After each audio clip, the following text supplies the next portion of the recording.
নিচ্ছি। এখানে আমার সবগুলো সিঙ্গারা বানানো হয়ে গিয়েছে। এখন আমি এগুলোকে তেলে ভেজে নিব। আপনারা চাইলে এই অবস্থাতে ফ্রোজেনও করতে পারেন, কিছুক্ষণ ডিপ ফ্রিজে রেখে জিপলক ব্যাগে ভরে রেখে দিতে পারেন। আমি আজকে সবগুলো ভেজে শেয়ার করছি। এগুলো আমি তেলের মধ্যে এখন একে একে ছেড়ে দিয়েছি। একটু লালচে হয়ে আসলে উল্টে পাল্টে নিচ্ছি। এই তো ব্রাউন হয়ে এসেছে। এখন আমি সিঙ্গারাগুলো উঠিয়ে নিব। এভাবে আমি সব সিঙ্গারাগুলো ভেজে নিয়েছি। এখন সবগুলো উঠিয়ে নিচ্ছি। অসম্ভব মজা হয়েছিল এই কিমা সিঙ্গারাটি। আপনারা চাইলেও এভাবে বাসায় বানিয়ে নিতে পারেন।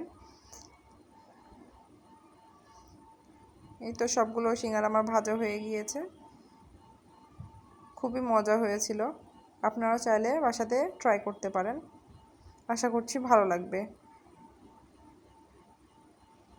ভিডিওটি যদি ভালো লেগে থাকে অবশ্যই লাইক, কমেন্ট, শেয়ার করতে ভুলবেন না। সবাই ভালো থাকবেন। দেখা হবে নেক্সট ভিডিওতে।